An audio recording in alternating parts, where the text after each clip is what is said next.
Hello, आदाब, नमस्कार, सत श्री अकाल और सलाम अलैकुम। मैं हूं मोहम्मद अहमद काज़मी, लेकर आया हूं आपका पसंदीदा कार्यक्रम नजर दुनिया पर, जिसमें अंतर्राष्ट्रीय समाचारों को भारत के परिप्रेक्ष्य में बताया जाता है और उन समाचारों को खास तौर पर बताया जाता है जो अंतर्राष्ट्रीय मीडिया और राष्ट्रीय मीडिया जिसे कहा जाता है वो आप तक नहीं पहुंचाता।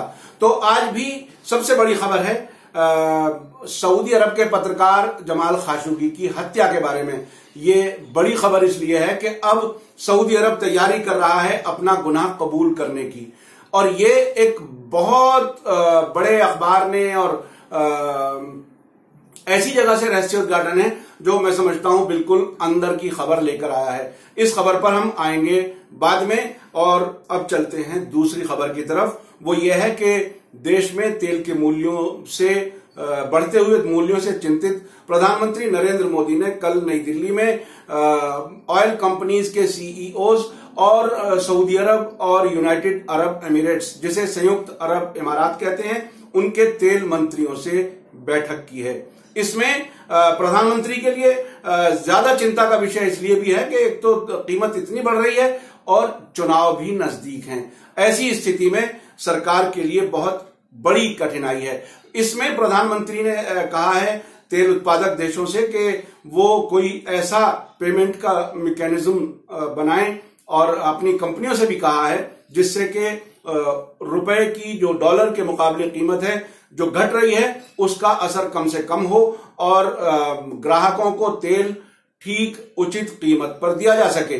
पिछले एक साल में भारतीय रुपए की कीमत डॉलर के मुकाबले 14.5% गिरी है। ये बहुत बड़ी चिंता का विषय है, और ये मीटिंग ऐसे समय में हुई है जब अमेरिका ने डोनाल्ड ट्रंप ने धमकी दी हुई है कि 4 नवंबर से पहले भारत और दूसरे देश भी ईरान से तेल आयात करना बंद कर दें। याद रहे कि हमारी जितनी भी गुजरात में और उस तटवर्ती इलाके में जो रिफाइनरीज हैं जो लंबे समय से काम कर रही हैं, वो ईरान के तेल के हिसाब से बनाई गई हैं। अगर तेल का आयात बंद हुआ तो त्राही त्राही होगी, उसके लिए तैयार हो जाएं। और ये कि अगर हमारी सरकार दबाव में आ गई तो स्थिति बहुत भयंकर होने जा रही है। कल की मीटिंग में सऊदी अरब के तेल मंत्री ने कहा है कि हम कीमत पर कंट्रोल नहीं कर सकते, उत्पादन हम बहरहाल हमारे कंट्रोल में है। इससे सीधा संकेत यह है कि वो किसी और मैकेनिज्म के लिए तैयार नहीं है, जिस तरह से ईरान रुपए में पेमेंट लेकर के और भारत से आयात बढ़ाने के लिए तैयार हुआ है।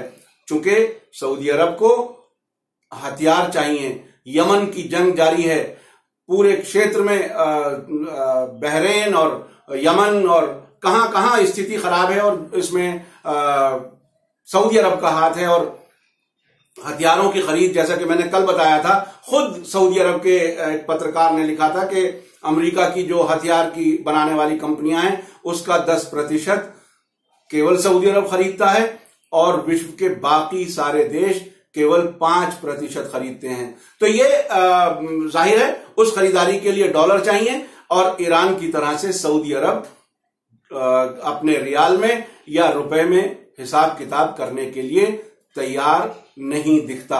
तो ये एक बहुत बड़ा चिंता का विषय है हमारे भारत सरकार को और हमारी जनता को। अब तीसरी खबर है, इकोनॉमिक टाइम्स ने एक खबर दी है अपने सूत्रों के हवाले से कहा है कि ईरान में जो चाबहार बंदरगाह है, जिसमें भारत अपना वहां पर $500 मिलियन उस बंदरगाह के विकास के लिए, और बंदरगाह से अफगानिस्तान तक जाने वाली सड़क पर $500 मिलियन खर्च कर रहा है। भारत ने यह तय किया है कि अमेरिका की तरफ से ईरान पर लगने वाली 4 नवंबर की पाबंदियों से पहले कम से कम एक जो बे होती है जहां पर व्यापारिक जहाज जाकर के खड़ा होता है बंदरगाह पर, उसे बे कहते हैं। इसी तरह से हवाई जहाज के खड़े होने को बे कहते हैं। इसी तरह से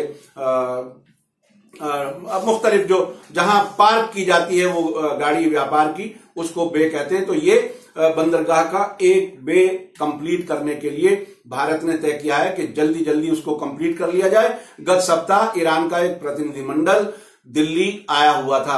अब चलते हैं उसी पहले समाचार पर, जिसमें बताया गया है कि सऊदी अरब ने मन बना लिया है कि वो अपना जमाल खाशोगी की हत्या का गुनाह कबूल कर ले। यह समाचार CNN, न्यूयॉर्क टाइम्स, अल जजीरा, प्रेस टीवी और दुनिया भर के समाचार माध्यमों ने यह खबर दी है कि कल सोमवार को जो गुजर चुका उसमें सऊदी अरब में तैयारी हो रही थी एक ऐसा स्टेटमेंट बनाने की जिसमें यह कहा जाए कि कुछ दुष्ट हत्यारे थे, रोग किलर्स। ये बात समझने की है कि अब उन मारने वालों को गुनाहगार बताने की कोशिश की जा रही है। सरकार अपना पल्ला झाड़ना चाहती है। कल अमेरिका के राष्ट्रपति डोनाल्ड ट्रंप ने सऊदी अरब के शाह सलमान, किंग सलमान से फोन पर बात की और उसके बाद में जो उन्होंने पत्रकारों से बात कही है वो इस बात की तरफ इशारा भी है कि सऊदी अरब अब बहुत जल्दी अपना गुनाह कबूल करने वाला है, चूंकि उसके पास कोई ऐसे सबूत नहीं थे जो आज तक नहीं दे सका कि खाशोगी दूतावास से बाहर गए थे। ट्रंप ने यह कहा कि ये मेरी बात हुई शाह फैसल से और उनका कहना है कि मुझे कुछ मालूम नहीं खाशोगी के साथ क्या हुआ, यानी वो शाह सलमान को अनजान बता रहे हैं इस पूरे घटनाक्रम से। लेकिन साथ साथ ट्रंप ने एक और बहुत दिलचस्प बात कही है कि मैं उनका दिमाग पढ़ नहीं सकता, मैं दिमाग के अंदर दाखिल नहीं हो सकता कि उनके दिमाग में क्या चल रहा था। लेकिन यह जरूर कहा कि कुछ रोग किलर्स हैं जो दुष्ट हत्यारे हैं, उन्होंने इसकी हत्या की है। और एक बात और कही जा रही है कि जो पूछताछ थी, अब यहां तक बात स्वीकार कर ली कि पूछताछ की गई थी खाशोगी से सऊदी अरब के वाणिज्य दूतावास में इस्तांबुल में, लेकिन वो पूछताछ जो है वो गलत रास्ते पर चली गई, जिसे उन्होंने अंग्रेजी में कहा इंटेरोगेशन वेंट रॉन्ग, यानी पूछताछ गलत रास्ते पर चली गई और उन किलर्स को, जो रोग किलर्स जिन्हें कहा जा रहा है, दुष्ट हत्यारे कहा जा रहा है, उनको गुस्सा आया और जैसा कि वो कहने की कोशिश कर रहे हैं और उन्होंने हमारी बगैर स्वीकृति के उसकी हत्या कर दी। लेकिन न्यूयॉर्क टाइम्स ने एक और दिलचस्प रहस्योद्घाटन किया है। उसमें कहा है कि जो प्रिंस हैं, क्राउन प्रिंस मोहम्मद बिन सलमान, उन्होंने खाशोगी के पूछताछ के लिए आदेश दिए थे और यह कहा था कि दबाव डाल करके अगर हो सके तो उन्हें सऊदी अरब लाया जाए। तो इतनी बात कही गई है। यह भी कहा है न्यूयॉर्क टाइम्स ने कि जो इस पूरे जो 15 लोगों की टीम थी जो एक ही दिन के लिए इस्तांबुल गई, उसी दिन जिस दिन खाशोगी को वहां पहुंचना था, चूंकि 2 दिन पहले वो जा चुका था, 3 दिन पहले, और उन्हें मालूम था कि आज जमाल खाशोगी दूतावास में आने वाले हैं, तो उसमें से एक जो लीडर था, नाम नहीं बताया गया, लेकिन वो मोहम्मद बिन सलमान का काफी नजदीकी बताया जाता है। और एक ऐसे किसी काम के लिए जाहिर है किसी भरोसे के आदमी को ही भेजा जाएगा ऐसी रोग किलर्स टीम की लीडरशिप के लिए। तो ये बहुत ही गैर मामूली बात है। हाँ, एक बात और कही है, सीनेटर क्रिस्टोफर मर्फी हैं, उन्होंने कहा है कि सऊदी अरब ने हमारे राष्ट्रपति डोनाल्ड ट्रंप को अपना एक तरह से PR एजेंट, जनसंपर्क अधिकारी तैनात कर लिया है। ये कितनी मतलब एम्बेरसमेंट की बात है अमेरिका के राष्ट्रपति के कि उन्हीं के देश का सीनेटर कह रहा है कि वो सऊदी अरब के जनसंपर्क अधिकारी बन गए हैं। ये दुष्ट हत्यारों की बात उन्हीं के जरिए कहलाई गई है। तो क्या, और अच्छा, उसके एक बात और बहुत दिलचस्प है, आजम तमीमी हैं जो खाशोगी के मित्र हैं, उन्होंने कहा है कि ये जो नई कहानी लाई जा रही है दुष्ट हत्यारों की और पूछताछ गलत रास्ते पर चली गई, इंटेरोगेशन वेंट रॉन्ग की बात कही जा रही है, इससे तुर्की के राष्ट्रपति रजब तैयब अर्दगान की स्थिति क्या होगी, चूंकि उन्हें बहुत ही एम्बेरसमेंट से गुजरना पड़ेगा।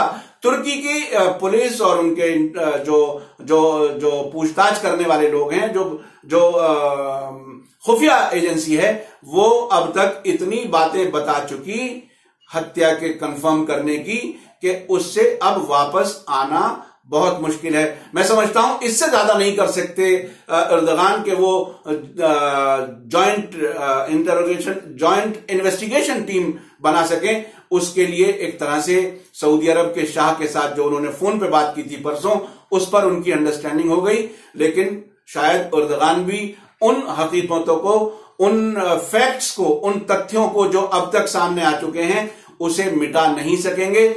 अब ये आखिरी रास्ता बचा है कि सऊदी अरब ये कहे, जिसके अब इशारे आ गए हैं कि ये पूछताछ जो थी वो गलत रास्ते पर चली गई और रोग किलर्स, दुष्ट हत्यारों ने खाशोगी की हत्या कर दी। तो आपको ये कार्यक्रम नजर दुनिया पर कैसा लगा, आप जरूर कमेंट कीजिए, और अगर अभी तक आपने सब्सक्राइब नहीं किया तो सब्सक्राइब कीजिए, दुनिया को समझिए, ताकि ये मालूम हो सके कि जो झूठा मीडिया दुनिया भर में अपनी मर्जी की बात बताता है, अपनी मर्जी से सूचनाएं रोकता है, उसको पार करके ये मीडिया स्टार वर्ल्ड अलग अलग सूत्रों से बता करके, ऐसा नहीं है कि मैं कोई अपने आप कोई चीज बता रहा हूं, मैं हर खबर की सूत्र बता रहा हूं। ये बता रहा हूं कि किस समाचार माध्यम ने क्या खबर बताई है, किस ने क्या कहा है, ये सारी चीजें इकट्ठा करके मैं आप तक पहुंचा रहा हूं।